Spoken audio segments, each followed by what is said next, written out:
At the beginning of the third quarter, Bunty Meherhu and myself were appointed as co-managers of the CI Canadian Dividend Fund. And we look forward to engaging with you, including providing updates such as this one.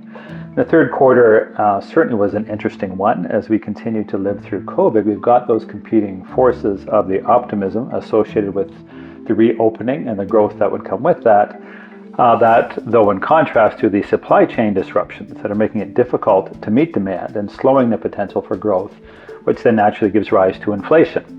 And if that inflation proves to be persistent, then interest rates potentially move higher, and that could be quite disruptive to stock markets. So if you look at the Canadian market through the third quarter, you kind of saw that behavior, the optimism through the first couple of months of the quarter, that giving away to some of the volatility and concerns in the third.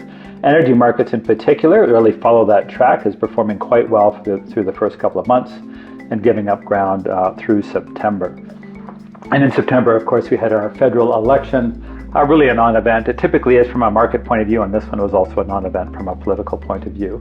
So some repositioning, we are pulling back on energy. We really want this portfolio to have a defensive characteristic, steady compounding free cash flow. That would be its nature. We did buy some of the Canadian banks, nothing to do with the benchmark. It's simply when they have good risk-adjusted returns, we're happy to own them.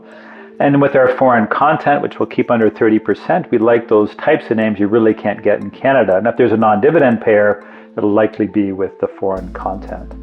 So looking ahead, our baseline is optimistic that stable growth will come back, that inflation will prove temporary, but we really want to keep an eye on that. That's sort of why we think about it now. So we're not repositioning the portfolio to be heavily biased toward high inflation, but certainly we do look at the pricing power of every business we own, and we want to ensure that quality of the business is there.